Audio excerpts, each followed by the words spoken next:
Poco antes de las 8 de la mañana del viernes, tiempo de Roma, arribó al aeropuerto Fiumicino, también llamado Leonardo da Vinci. Abordó el Airbus de la aerolínea Alitalia, que lo trasladaría primero a Cuba y después a México.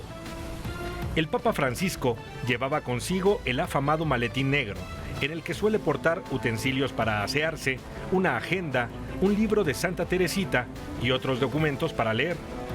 Despegó ostentando las banderas de Italia y el Vaticano. En el trayecto, charló con los periodistas, se enfundó un sombrero de charro y reiteró su deseo de visitar a la Virgen de Guadalupe, anhelo que había manifestado en su cuenta de Twitter. E questo è quello che dire ai messicani anche: io sono ateo ma sono guadalupano. Alcuni messicani, non tutti sono atei. Tras 12 horas de vuelo, arribó al aeropuerto José Martí en La Habana, Cuba. Fue recibido por el presidente Raúl Castro. Tuvo un encuentro histórico con el máximo jerarca de la Iglesia Ortodoxa rusa, Kirill, con quien firmó una declaración de unidad. Hablamos como hermanos, tenemos el mismo bautismo, somos obispos. Hablamos de nuestras iglesias y coincidimos en que la unidad se hace caminando. Después de las 4 de la tarde, la aeronave despegó rumbo a la capital mexicana, ondeando banderas de Cuba y el Vaticano. Aterrizó en nuestro país a las 7:14 de la noche, portando las banderas de México y el Vaticano. La aeronave tomó su posición en la pista con el tradicional cielito lindo de fondo. La puerta se abrió. El Papa Francisco descendió y fue recibido por una comitiva encabezada por el presidente Enrique Peña Nieto y su esposa Angélica Rivera. Se aproximó a la gente. Después de las 8 de la noche abordó el Papamóvil.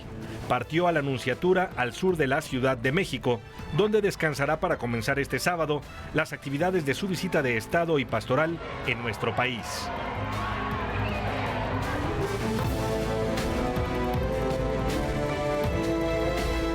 Hola, ¿qué tal? Me da mucho gusto saludarle. Yo soy Marisa Escribano y le doy la bienvenida a este espacio de análisis y opinión con respecto a la visita del Papa Francisco a México.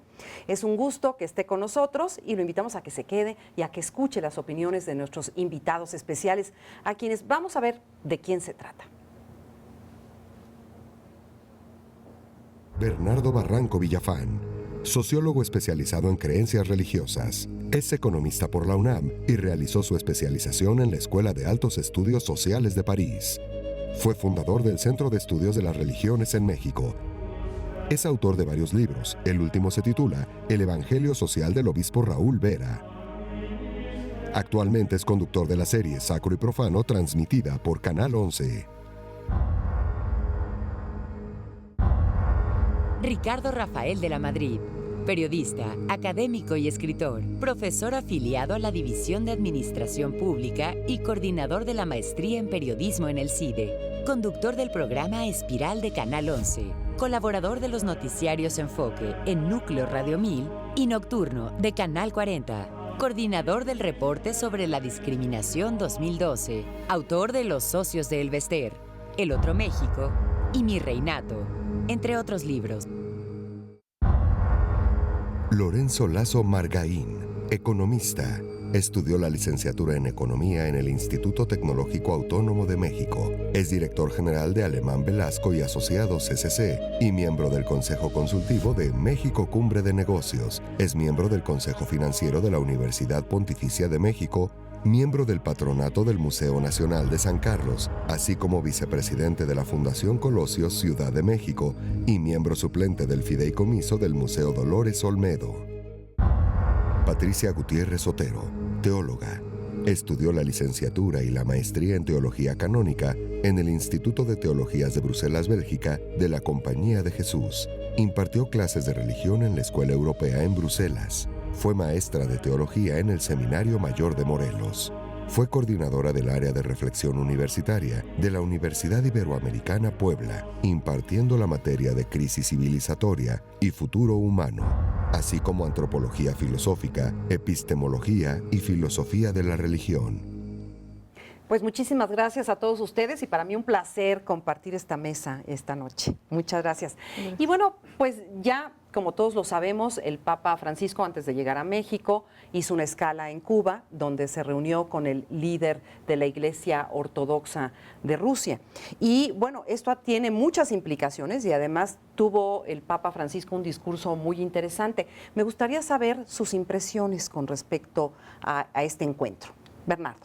Bueno, es un encuentro muy importante. Decíamos que había un pleito entre estas dos iglesias de casi 1000 años. O sea, ya ni nos acordamos y al mismo tiempo había mucho que hablar entre ellos después de 1000 años. Fue un encuentro histórico, ciertamente, que tiene como, digamos, antecedentes o más que antecedentes, como agendas, como tres grandes planteamientos. Uno, el tema de la unidad. El tema de una cierta reconciliación entre estas grandes tradiciones religiosas de Oriente y de Occidente. Esto es un tema muy importante. Dos, la posibilidad de que el Papa Francisco vaya a Rusia, lo cual también sería algo novedoso, y ahí la mediación que pueda hacer Francisco, que es un político mediador, frente al tema de la erosión entre Estados Unidos y Rusia.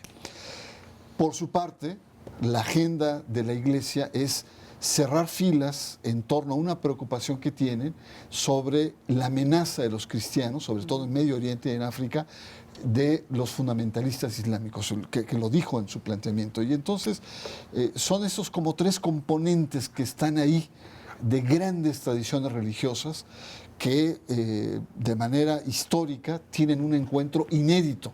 ¿Por qué inédito? Porque sea fuera de Europa. Claro. En un terreno neutral, lo cual ubican a Cuba como un epicentro internacional de envergadura importante, lo cual también es un símbolo.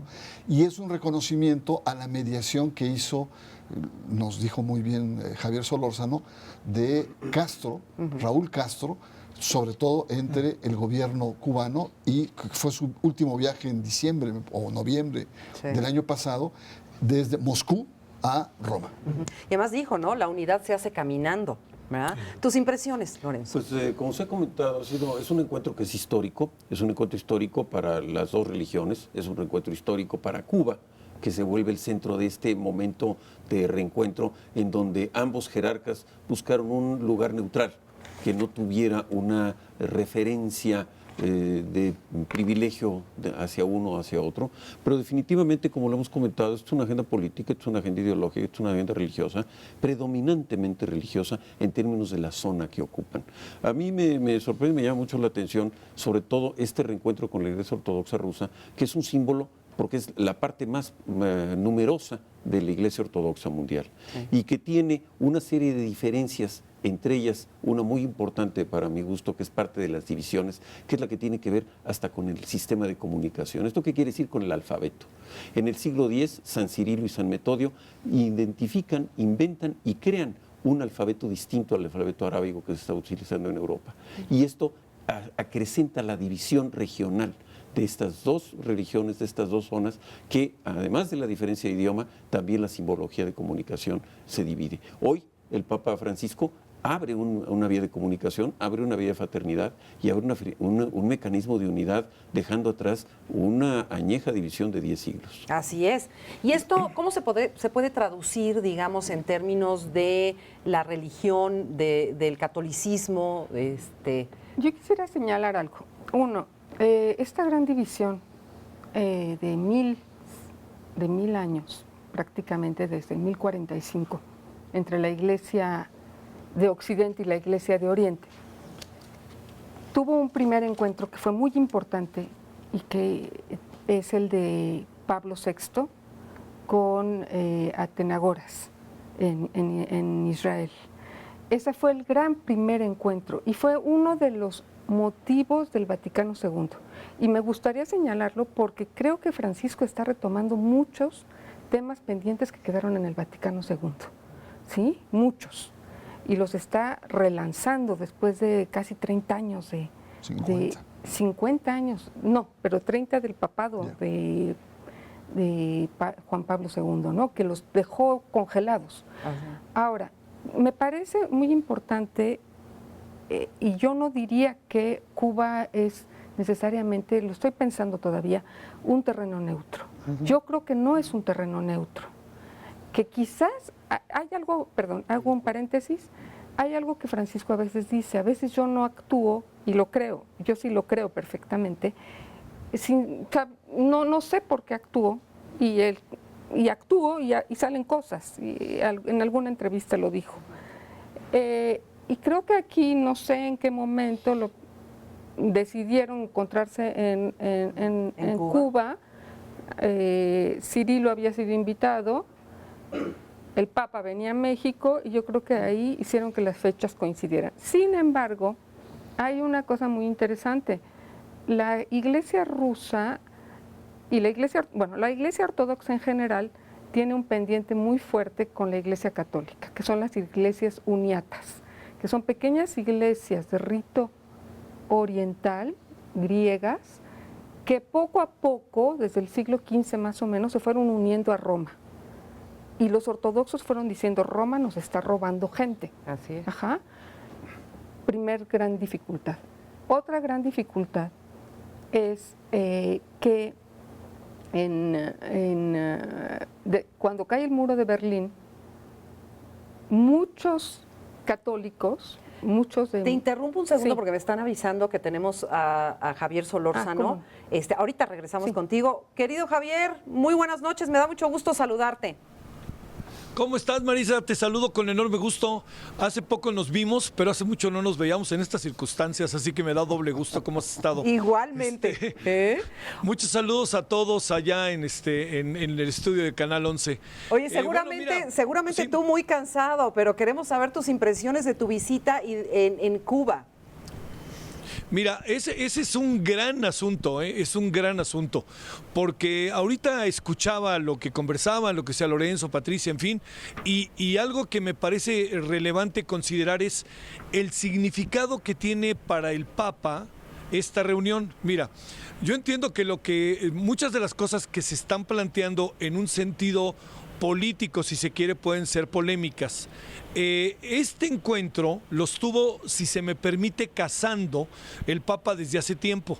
Y este proceso llevó a que se conjuntaba en este viernes, estos días, la presencia del pastor, ¿no? Del Papa ortodoxo, como se le dice.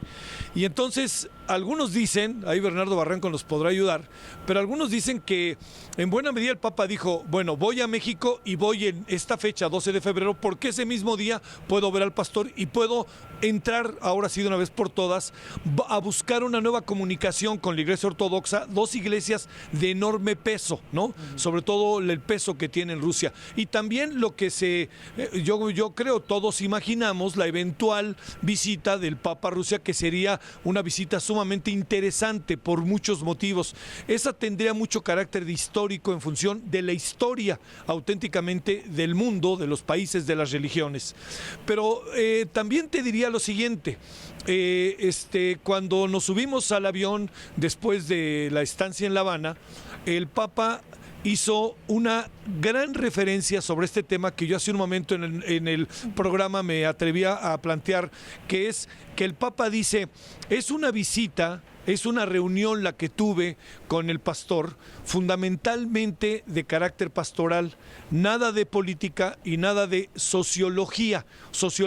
No sé, a lo mejor el término sociológico quiere decir social en este sentido de traducción, no lo sé, pero lo que sí me queda muy claro es que el Papa lo que quiere decir es pastoral. Y aquí también viene la otra parte, ¿a qué viene el Papa a México? Que se ha estado discutiendo y ahorita escuchaba lo que decían.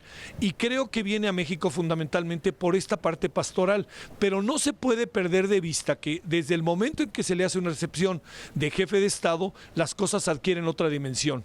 Diría yo, si me permites, Maritza, para poder cerrar, algo que anda dando vueltas en mi cabeza y que escuché en varios momentos. hemos hablado de todos los asuntos que abordará el Papa en México, la periferia, las ciudades, pero hay un asunto que llama la atención, que es el tema de los migrantes. Independientemente de lo que diga el señor Trump, que me imagino que Lorenzo tendrá una amplia opinión sobre ello, lo que sí me veo muy claro es que el tema de los migrantes es la idea de hacer a los invisibles visibles. Y aquí hay que tomar en cuenta que va a la frontera norte, pero también va a la frontera sur, que es Tuxtla Gutiérrez, que es frontera, y no perdamos de vista la pesadilla que resulta para los migrantes cruzar esa frontera, no cruzar la frontera mexicana, sino cruzar el país y luego cruzar al otro lado, tomando en cuenta el número de deportaciones tan intensas y tan importantes que hay. Y recuerdo inevitablemente las palabras del Papa ante el Congreso de los Estados Unidos: yo soy prueba precisamente de la migración. Así que me parece que lo interesante de estos asuntos es cómo repercuten en la vida del país y sobre todo también en algo que sigo convencido de ello, no sé ustedes qué piensen. El Papa va a venir a dar su voz, discurso, seguramente esperanza, solidaridad, reflexión. Y es una voz que nos llega de fuera y nos abre espacios. Pero a mí me queda muy claro que los espacios del Papa, lo digo con respeto, con el Papa o sin el Papa, aquí adentro traemos una serie de asuntos que hemos tenido incapacidades para enfrentarlos, simplemente para sentarnos a la mesa a discutirlos. Me alienta pensar que el Papa puede ser un personaje que nos ayuda precisamente a alentar la discusión entre nosotros, sabernos diferentes, sabernos distintos, pero sabernos al fin y al cabo todos bajo el mismo techo. Así es, lo dices y lo dices muy bien, porque no podemos esperar que porque venga el Papa Francisco a México se resuelvan todos los problemas mágicamente. El trabajo es nuestro y bueno, su presencia en este país servirá como de aliciente, de impulso, ¿no? De esperanza quizá también un poco. Oye, muchas gracias, Javier, te dejamos descansar. Muchas gracias, Marita. Les mando un gran saludo y si se dieron cuenta, ya se fue el avión que estaba a mis espaldas. Ya, así que es hora de que te vayas tú también. No, oye, es que, mira, lo digo que casi es un hecho, a lo mejor Lorenzo me ayuda con esto. Existe la idea de que este avión se regrese el viernes a Roma y se regresa con pasajeros mexicanos porque a partir de este viernes se abre el vuelo Roma-México, México-Roma y la línea que lo hace es Alitalia. Tengo la impresión de que es un hecho y que se dirá en los próximos días, pero ahorita se los digo como algo que me insistieron que ya iba a pasar. Muy bien, pues estaremos pendientes. Muchas gracias, Javier. Adiós. Buenas noches. Muchos saludos a todos. Muy buenas noches. Gracias a todos. Gracias. Pues, déjame seguir bordando sobre la reflexión. Cuba está dejando de ser una isla para convertirse en un puente, en más de un sentido. Y como el propio Papa reconoció, ya ha sido otras veces un puente. Pensemos que el cristianismo entró al continente por Cuba. Sí. O sea, claramente donde primero los frailes pusieron el pie y comenzaron a evangelizar fue en Cuba. Fue en Cuba. Segundo, esa isla ha sido una de las grandes batallas ganadas en el papado muy joven de Francisco. Entonces, doblemente le manda una señal a quienes miran al Papa Francisco, en efecto, como su líder espiritual o religioso. Ahora tratemos de ver el otro lado, que es igual o más interesante. ¿Qué te parece que vamos a ese otro lado? Vamos rapidísimo una pausa y nos cuentas ese otro lado. ¿Te parece? Rápido regresamos, no se vaya.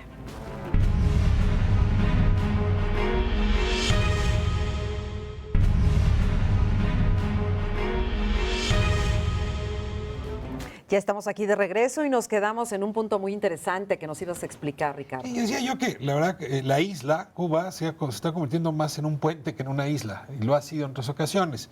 Y coincido con lo que decía Patricia, hay connotaciones, significados de que haya sido en Cuba. Del lado que nosotros conocemos, es evidente, Cuba es el lugar donde el cristianismo ingresó a hacer su evangelio en América y además es un lugar emblemático para los triunfos del Papa Francisco. Pero del otro lado, Cuba ha sido un emblema muy importante para las generaciones de rusos desde Khrushchev, pasando por Brezhnev y luego por Gorbachev. O sea, esas tres generaciones vieron en el Che, vieron en Camilo Cienfuegos, en Fidel, un emblema que les toca muy de cerca. En ese sentido, que el pastor Cirilo le hable a su grey desde Cuba es casi tan importante como que Francisco nos hable al resto desde Cuba. Entonces, en ese sentido se entiende por qué Cuba se está convirtiendo en una glorieta muy potente. Y me encuentro muy bien con Javier. Cierro diciendo, ojalá, y si el mensaje es de reconciliación entre los diferentes, aquí lo estemos escuchando y lo aprovechemos. Así es, así es. Patricia. Sí, termino rápido con lo que estaba diciendo. Hay una migración muy fuerte, misionera, una misión a Rusia y impulsada por Juan Pablo II. Es una de las razones por las que hubo mucha enemistad. Yo siento que yendo ahora al revés, un patriarca ortodoxo en un país que fue católico es un signo también muy fuerte. Es decir, te abro el espacio. Voy donde tú estás para que tú estés. Otra cosa, creo que si en México y yo creo que en el mundo no se ha desarrollado el ecumenismo, ahorita Francisco nos está dando la señal de que hay un movimiento ecuménico y que hay que seguirlo, porque hemos estado cerrados totalmente. Y finalmente, creo que también es un símbolo de los conflictos se pueden resolver. Y así voy a llegar a México, con la idea de que los conflictos se pueden resolver. A pesar de que pasen 1000 años. A pesar de que pasen 1000 años. Bueno, realmente pasaron menos con la iglesia rusa, pero no nos detenemos ahí. Hoy otro punto que me parece muy interesante es ver cómo es leído el Papa Francisco a nivel internacional. ¿Qué está pasando con el Papa a nivel internacional? Pues es muy interesante porque estamos entrando en el mundo de la geopolítica pastoral, o dicho de otra manera, la geopolítica del Vaticano, que el Papa Juan Pablo II la desarrolló como pocos personajes. Su lectura era este-oeste y en torno a esto tuvo un gran impacto, se convirtió en uno de los grandes líderes del mundo en la década de los 90 del siglo pasado. Benedicto XVI como que bajó, no tuvo la fuerza, a pesar de que sus encíclicas, la dimensión internacional estaba, él se centró mucho más en Europa. Viajó 5 veces a España y a México 1, le dedicó día y medio prácticamente, ¿no? Por cierto, fue a Cuba, el platillo fuerte de esa visita en 2012 fue a Cuba. Y en muy poco tiempo, Francisco, con otro esquema, con otro carisma, como habíamos conversado hace un momento, retoma este liderazgo internacional, pero con otra lógica. No es la lógica, él lo planteó recientemente al cuerpo diplomático y dijo, mi opción, la opción del Vaticano hoy, es la familia universal, de tal manera que no voy a identificarme ni con bloques, ni con grupos específicos, sino dependiendo del conflicto que se trate. Entonces, se ha mostrado también, como buen jesuita, muy, digamos, con mucha capacidad de mediación, Sí. ¿no? De puente, todos lo sabemos, el gran éxito que tuvo Cuba, Estados Unidos, el deshielo de las relaciones, pero también en Colombia, el evento que tuvo en el Vaticano cuando se encuentran judíos, palestinos, y ahí también hay un Bartolomeo I de la Iglesia Ortodoxa rusa, ortodoxa creo que es griega. Es decir, este Papa se ha caracterizado por, quizá no en su conjunto, pero en problemas focales, ha tenido una gran actuación. Así es. Y el actual acuerdo entre Washington y Moscú con respecto a la tregua en Siria, ¿no? También, y además otra cosa que habíamos olvidado, el tema de Colombia, las FARC, ¿no? Que ha tenido un papel de disuasión. Es decir, el Papa ha hecho olvidar un poco la crisis, digamos, feroz que vivía el Vaticano de luchas internas y está mirando al mundo con mucho peso. Y eso es interesante por las características que han señalado muy bien los compañeros de mesa. Así es. Lorenzo. Sí, a nivel internacional, su santidad tiene esta triple dimensión que hemos comentado, del líder de una estructura clerical como la máxima autoridad del clero católico, que representa 1.200 millones de creyentes a nivel mundial, de los cuales 49% están en el continente americano. Segundo, es un líder moral, porque independientemente de que haya grupos de personas a lo largo del mundo que no le tengan el seguimiento religioso, le tienen el respeto a su posición por la defensa que hace de los valores humanos fundamentales, la vida, el medio ambiente, en términos de armonía, etc. Y tercero, como líder político. Necesariamente tiene que ser identificado también como líder político. Es la cabeza de un Estado, el Estado Vaticano, fundado en febrero de 1929. y que representa desde entonces una relación diplomática con 172 países. Es un paisito de 44 hectáreas que tiene 800 habitantes registrados y que tiene como lengua oficial el latín. Pero no pasa uno aduana, no pasa uno migración. Pero como cabeza de esta unidad política, tiene dos dimensiones en el cargo político que representa. No llega al cargo por una promoción democrática popular, sino por una elección de pares en un cónclave. Y segundo, ya que es una cabeza de Estado, tiene la dimensión del cargo, del puesto, que le da un poder internacional, sí, pero tiene el estilo personal. Y yo creo que lo que está llamando la atención en este momento de la forma de ser del papado de Francisco es exactamente este estilo personal austero, que se quita las joyas de oro, que se pone una cruz de plata, que no utiliza los zapatos formales de la tradición, del canon, sino que está buscando un mensaje social. Y digo un mensaje social en términos de adjetivo y no de ideología, que va de manera profunda en la praxis de la Compañía de Jesús, que siempre trae este mensaje de visión acerca de los que no tienen voz y los que no tienen representación. Así es, y congruencia, ¿no? Al final de cuentas, porque lo hace, lo vive y lo predica. Y un ingrediente más, hablamos de que el Papa Juan Pablo II tiró el muro de Berlín. Bueno, aquí tiró el muro el Papa Francisco entre Estados Unidos y Cuba. Así es, así es. Vamos rápidamente a una pausa y continuamos.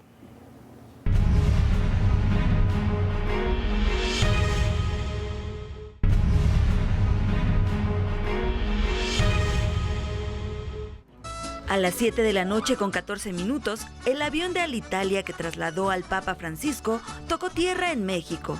El mariachi entonaba el tradicional Cielito Lindo cuando la aeronave tomó su posición en la pista del hangar presidencial. El presidente Enrique Peña Nieto, la primera dama Angélica Rivera de Peña y la comitiva de bienvenida se acercaron al pie de la escalinata por la que descendería el pontífice. La puerta se abrió y apenas se distinguió la silueta del Papa cuando la emoción se hizo evidente en las gargantas de los 5,000 asistentes. Como lo marca el ceremonial, el nuncio apostólico en México, Christophe Pierre, y el director general de protocolo del Gobierno de la República, Miguel Malvafón, subieron a la aeronave e invitaron al Papa a descender. Así lo hizo y una vez abajo saludó al jefe del Ejecutivo y a su esposa. Caminaron unos pasos y 4 niños vestidos con trajes típicos se acercaron a él. Portaban un cofre con tierra de las 32 entidades del país que fue bendecido por el Papa. Acto seguido, comenzaron a escucharse los acordes de Luz, una canción compuesta especialmente para el pontífice. Entonces, el protocolo se rompió.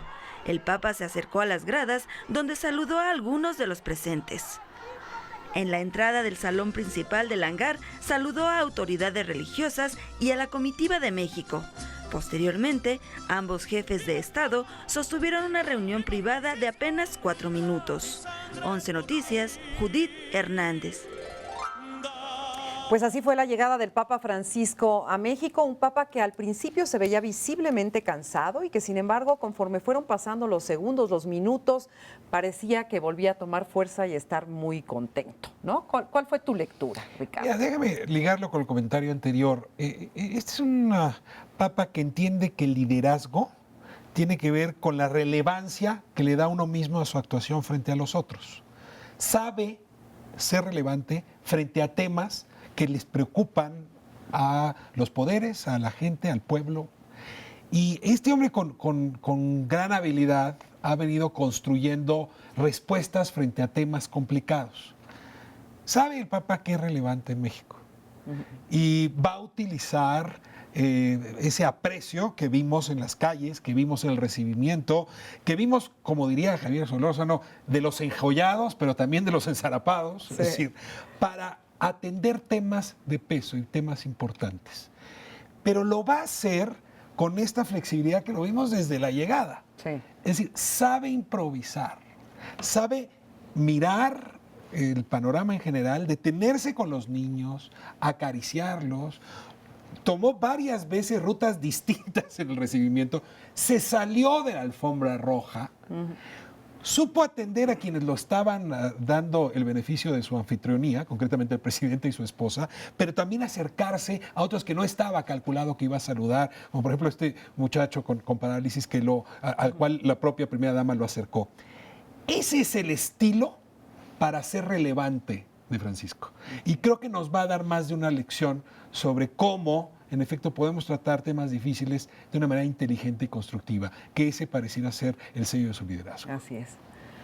Patricia. Sí, yo creo que el sello de su liderazgo sí está muy, muy reconocido. Yo creo que está también en esa manera tan sencilla de ser y que es altamente receptiva, por eso es jesuita, seguramente se la pasa practicando los ejercicios espirituales para saber qué tiene que hacer, porque son para saber qué hacer, son para discernir. Entonces, yo sí creo que gran parte de su fuerza va a estar en esto, en su receptividad a los signos de los tiempos, como se dijo en el Concilio Vaticano II. Es decir, ¿qué necesita el tiempo ahorita, no?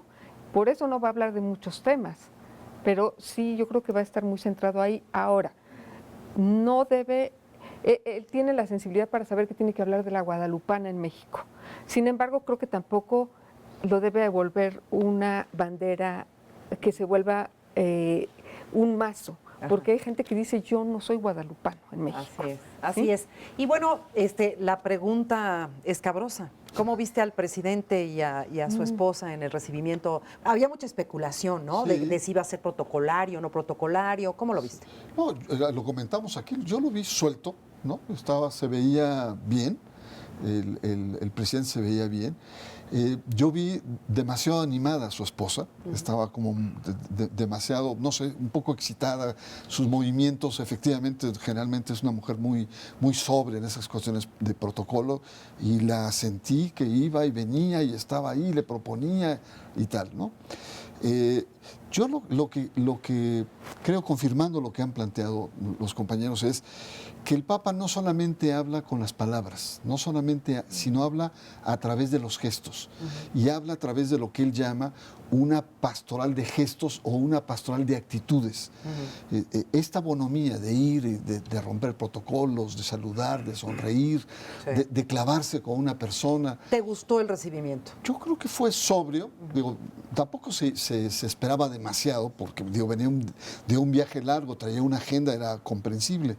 Pero creo que estuvo bien. Yo creo que fue un recibimiento cálido, fue un recibimiento sencillo, y fue un recibimiento apropiado. O sea, no se exageró la nota, ¿no? ¿Algún comentario rapidísimo? Pues yo quisiera decirte, del recibimiento que yo vi en Canal 11, se recibió, y el presidente yo siento que estuvo muy en su lugar, y se recibió con gran dignidad a su santidad. Esta no fue una recepción, hemos comentado que los medios ponen agenda distinta de lo que a veces sucede. Esta no fue una visita de una estrella de rock. Y no era la idea. Aquí el asunto es que están recibiéndose con mucha dignidad, el presidente de México representando a un pueblo, y yo creo que lo hizo con mucho respeto, lo hizo a un nivel de mucha calidad, y repito, tanto lo hizo con mucha dignidad el presidente y su esposa, como el Santo Padre también, de una manera muy afable, ambos platicando continuamente acerca de lo que estaban sucediendo. Y yo creo que este es un punto de partida que va a permitir que en las pláticas privadas toda vez avance más en este mensaje de grandes símbolos, porque toda la vida de la actividad papal está profundamente identificada por símbolos. Así es. Vamos a otra pausa, y regresamos a ver algo acerca también del recorrido que hizo hoy el Papa.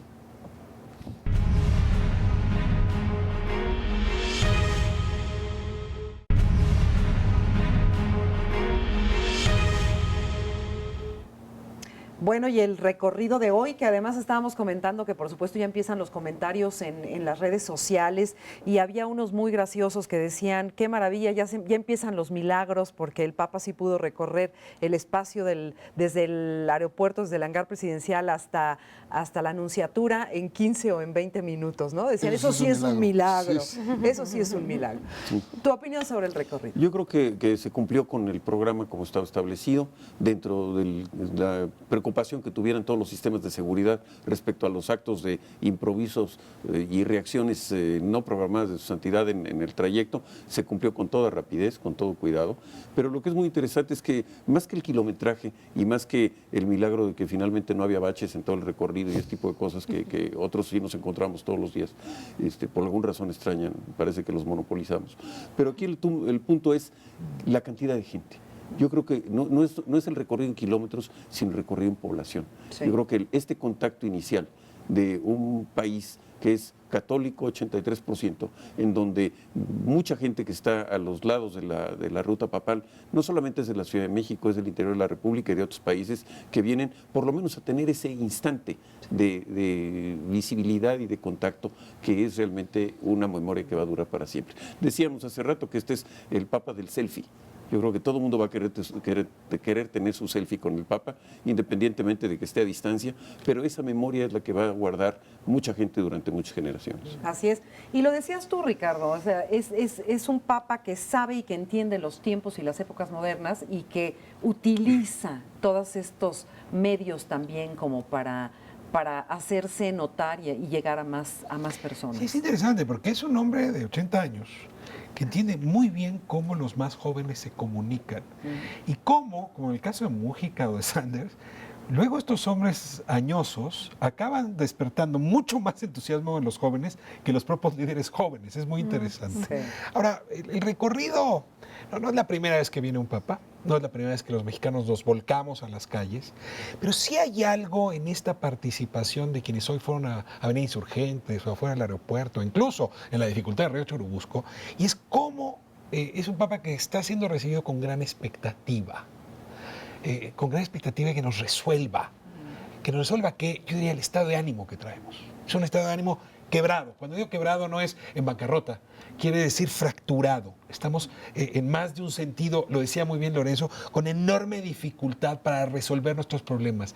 La expectativa es que este ritual de unos cuantos días podía colocarnos en un ambiente, en un ánimo distinto. Y eso es lo que estás viendo en las calles, ¿no? Volcándose. Hoy quienes están durmiendo fuera de la Anunciatura, la pregunta es cómo, con la seriedad, sobriedad y al mismo tiempo liderazgo que caracteriza a Francisco, va a poder responder a estas expectativas.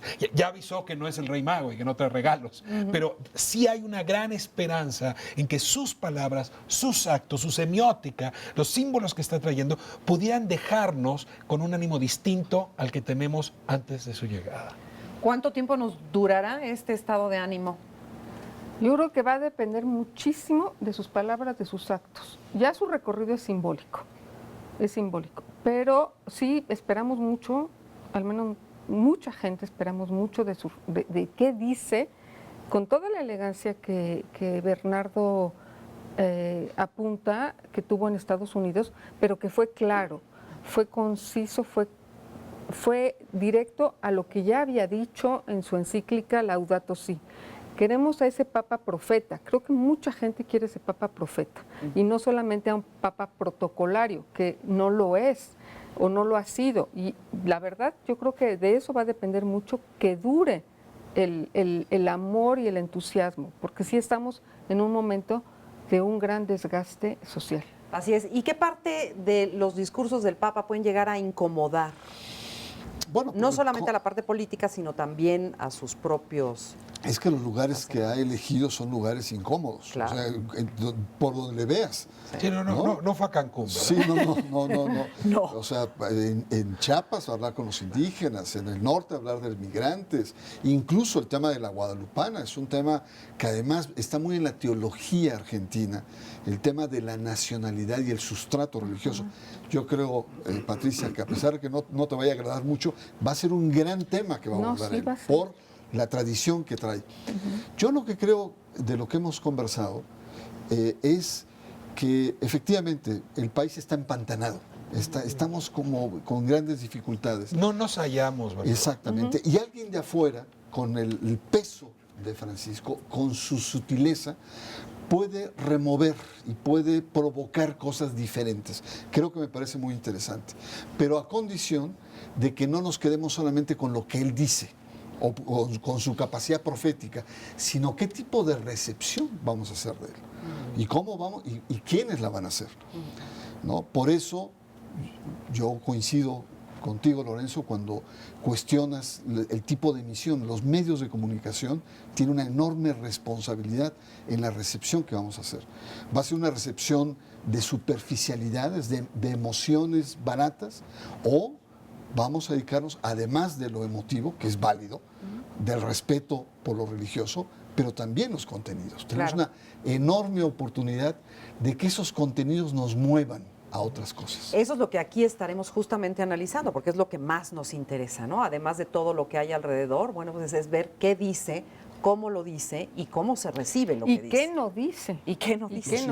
Yo creo que aquí el punto sobre los medios yo creo que es fundamental. Yo creo que el público, yo le recomendaría o le pediría que viera esto más allá de la agenda del medio, que viera el hecho de la persona y el mensaje, porque tiene que llegar intravenoso, por llamarlo así, directamente a la población. Los medios, algunos tienen sus caracteres y sus agendas, el medio impreso tiene sus opiniones, y los actores políticos y los líderes de opinión también van a tratar de sintonizar sus agendas personales, políticas o institucionales con lo que diga o deje de decir su santidad. Yo creo que aquí el punto es el poder lograr que el diálogo de su santidad vaya directamente al público. Lo ha hecho Canal 11 de una manera ejemplar en esta transmisión especial, y yo creo que ese es el tema. El medio debe de permitir que llegue el mensaje y que el público lo reciba, Ahora, que no se distorsione. Yo creo que sí hay pulsiones, como siempre las hay en México, por tratar de colocar una sola mirada sobre el hecho. Es decir, una mirada homogénea, única. Si me permites, es la parte Super Bowl de la recepción. ¿No? O sea, literalmente, con sus cánticos, en fin, me recordaba más al Super Bowl que otra cosa. ¿No? Y hay algo que está ocurriendo más allá de esa mirada única, que es una enorme diversidad de miradas que cada quien tiene la propia, y que vale la pena que esas miradas propias se expresen. Y estoy utilizando este lenguaje porque se trata de un liderazgo muy jesuítico en ese sentido, que lo que hace es todo el tiempo tratar de reconocer al otro. Y la única forma de reconocer al otro es no forzarte a tener una mirada homogénea, homogeneizante de todos.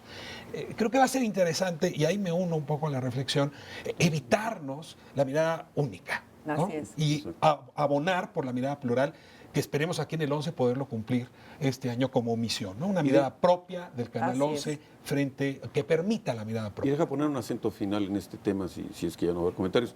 La autoridad moral del Papa se espera en México porque tenemos una crisis de aceptación, tenemos una crisis muy grande de descrédito y de falta de respeto a las instituciones. Y de desconfianza entre nosotros. Y de desconfianza. Es más, si tú lo ves en lo que yo de una manera, pues no irrespetuosa, pero sí ingeniosa, diré yo, la tuitocracia, los que quieren gobernar el país desde el Twitter, yo veo una situación más que tiende hacia lo negativo a veces que a lo positivo. Yo veo que hay una falta de autoestima que nos dé la seguridad y la tranquilidad de que estamos nosotros dispuestos a aceptarnos como somos y a ver lo positivo.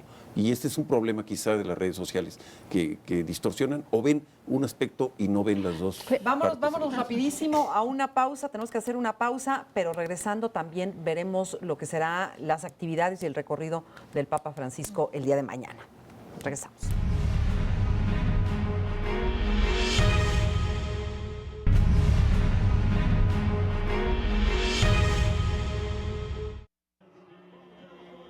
La agenda del Papa Francisco este sábado 13 de febrero será la siguiente. A las 8:45 de la mañana se trasladará en papamóvil a Palacio Nacional. El recorrido será por la calle Juan Pablo II, después recorrerá Insurgentes hasta el eje 8 Sur y José María Rico. Seguirá por el eje central Lázaro Cárdenas hasta José María Izazaga y de ahí tomará 20 de noviembre hasta llegar a la Plaza de la Constitución.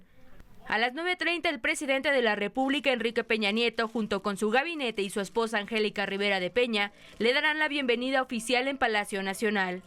Después de dicha ceremonia protocolaria, el jefe de gobierno de la Ciudad de México, Miguel Ángel Mancera, le hará entrega de las llaves de la ciudad. A las 11:30 de la mañana tendrá un encuentro de 1 hora con obispos mexicanos en la Catedral Metropolitana. Al término de dicha reunión se trasladará a la Nunciatura Apostólica, donde comerá. La ruta de regreso será la misma que de ida. A las 4 de la tarde saldrá de la Nunciatura en un automóvil descubierto para dirigirse a la Basílica de Guadalupe. El recorrido será por la calle Juan Pablo II hasta Insurgentes, después por eje 8 Sur José María Rico y dará vuelta en eje central Lázaro Cárdenas para llegar a Paseo de la Reforma, que recorrerá hasta la calzada de Guadalupe. De ahí continuará hasta llegar al Cerro del Tepeyac. A las 5 de la tarde oficiará una misa en la Basílica. Al término, el Papa ha pedido encontrarse con la imagen de la Virgen de Guadalupe en privado. Ahí orará en el camarín, donde se guarda la imagen de la Virgen. Alrededor de las 7:30 de la noche regresará en el Papamóvil a la Nunciatura Apostólica. La ruta de regreso será la misma que la de ida. Se espera que esté en la Nunciatura poco después de las 8 de la noche para descansar. Ya decíamos además que la agenda del Papa está muy, muy apretada. Como pueden ver, está sumamente apretada, ¿no? Y por ahí se dice que regresa a la Nunciatura porque quiere ver este programa en la noche. Broma. A lo mejor nos está viendo ahora. Nos está viendo ahora, le mandamos saludos. Lavándose los dientes, preparándose para dormir. Oye, bueno, pues Va a mañana... ser que le responda con un tuit. Sí, ahorita te manda un tuit. A él le gustan los Oye, bueno, quiero recalcar que en la catedral no va a haber misa. Es un encuentro con los obispos, pero no hay misa. Esto porque ha suscitado una serie de dudas con respecto a la gente que quiere ir a verlo y que puede pensar que en la catedral va a haber misa. Ahí no se va a oficiar la misa, será más tarde en la Basílica, ¿verdad? Sí, va a tener el primer gran acto va a ser en Palacio Nacional, una relación Iglesia-Estado, relaciones diplomáticas entre la Santa Sede de México.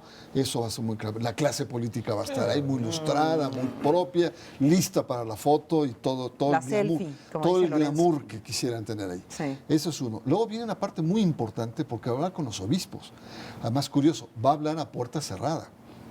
Probablemente nos enteremos, porque los obispos son muy indiscretos, ¿no? Si son los que participan en cónclave, nos enteramos después. O sea, no hay que confesarse con ninguno de ellos. No. Y después bueno, y en ese momento va a ser un paseo por el Zócalo, seguramente estará en contacto con la gente, le van a entregar las llaves de la ciudad. Y otro momento importante va a ser en la Basílica. Posteriormente, en la Basílica va a tener, yo creo, que podríamos decir como el discurso más cultural sobre México, ¿no? Su concepción, además lo ha dicho de diferentes maneras. Él es mariano, guadalupano, y entonces ahí va a desarrollar toda esta, digamos, teología pastoral sobre la Virgen de Guadalupe, que va a ser interesante para los teólogos como Patricia, va a ser un platillo fuerte para Va a ser un platillo, aunque también el de la catedral, es decir... Pero va a ser cerrado ahí no vamos a saber. Pero ciertamente hay dos discursos mañana que esperar, ¿no? O sea, por un lado está el discurso hacia los poderes y los poderosos. Ese es en la mañana. Sí. Es el discurso de Palacio Nacional. ¿A cómo se pelearon las entradas, por cierto, Palacio Nacional? O sea, van a estar ahí, como decía hoy Javier, los enjollados. Y desde luego la relación con la jerarquía y la curia en México. En la tarde es exactamente lo opuesto. Sí. Y vamos a escuchar más bien en la Basílica un encuentro con el pueblo mexicano. No solo con la Virgen de Guadalupe, sino con los guadalupanos. Sí. Yo creo que el discurso es hacia los guadalupanos. Ahora, esta manera de construir la agenda nos habla de cómo el Vaticano, él mismo, confeccionó esta visita. Siempre en los contrapesos y siempre, perdón que insista con los jesuitas, como muy uniendo élites con pueblo. Todo el tiempo, esto es típico de los jesuitas. Sí. Y es un tema de la Compañía de Jesús legendaria. La Compañía de Jesús ha tenido un proyecto educativo desde sus orígenes y ha educado a líderes para transformar el entorno y para retar el entorno. Yo espero que los mensajes de su santidad tengan esa fuerza de cambio que tuvo en su momento la educación jesuita, que tuvo Voltaire, que tuvo el filósofo Pierre Teilhard de Chardin, que tuvo en su momento Foucault, que fueron educados por los jesuitas, al igual que Raúl y Fidel Castro, o al igual, que también Joseph Goebbels. Y que Salvatierra, y que Quino, y que Hidalgo, y que Morelos, es decir, la siembra ha sido larga. La secuencia es importante. Yo quisiera decir que independientemente de lo que diga el Papa y lo que digan las élites, yo lo que creo es que el pueblo de México tiene la gran oportunidad de decirle al mundo la buena imagen, la buena capacidad y la buena oportunidad de cambiar la imagen del país. Hemos tenido prensa negativa por muy evidentes y muy justificadas razones. Tú dices hacia afuera. Hacia afuera. Los ojos del mundo están en México, en la visita del Papa. Hoy los mexicanos tenemos la oportunidad, pero quizá también la responsabilidad de dar uno de los mejores mensajes del lado positivo de la gran cualidad que tenemos como pueblo, como nación, como cultura y como identidad. Ojalá, porque eso nos hace muchísima falta, ¿no? O sea, eso sería maravilloso. Rápidamente, porque creo que ya nos vamos a ir, hay muchas preguntas en torno a por qué se le entregan las llaves de la ciudad. Me imagino que esto tiene que ver con su carácter de jefe de Estado, ¿no? Sí, es parte una de los distinción protocolaria. Y personalidad distinguida, ¿no? No creo que sea un problema de ese tipo. Sí. Y repetimos, ya tenemos una estructura constitucional de relaciones Iglesia-Estado pública y notoria, y en ese marco protocolario se están cumpliendo rigurosamente los espacios. Yo no le veo razón de incomodidad en ese sentido. Así es. Patricia, una conclusión con respecto a este primer día, bueno, la llegada del Papa a México. Pues yo veo a un Papa que llega, como lo decíamos, en un ánimo no beligerante, no de crítica, no de acusación, sino de apertura en esa misericordia de la que he estado hablando, en ese perdón que a muchos nos cuesta trabajo aceptar y que va a tratar de seguir, yo creo que en esa misma tonalidad de decir, nos toca a nosotros cambiar este país, y yo creo que ahí sí le va a hablar de manera diferente a los enjollados y a los desarrapados, sí, ¿no? Pero nos toca. Y no nos acusemos unos a otros, porque quizás si llegamos a este momento de ahora es por muchas omisiones que tuvimos antes. Ahora, es como cuando vas a tocar el piano, necesitas que darle tono al diapasón. El discurso de Palacio Nacional es el que le va a dar tono a la visita. Okay. Sí es un discurso muy importante. Y no creo que sea un discurso anodino, ni cuidado, ni que no quiera pisar callos. Al revés, yo creo que va a fijar posición para lo que sigue en el resto de la gira. Pues mañana habrá que estar sumamente pendientes porque empiezan ya estos discursos y todo lo que el Papa irá diciendo a lo largo de su visita en México. Por hoy nos despedimos. Bernardo, muchas gracias. Gracias a todos. Yo tengo que decir que ha sido un placer esta mesa. Sí. Gente con una gran capacidad intelectual de análisis y la verdad, pues muy bien conducido. Muchas gracias. Mañana los esperamos en punto de las 10 de la noche. Muchas gracias. Yo soy Marisa Escribano. Hasta mañana.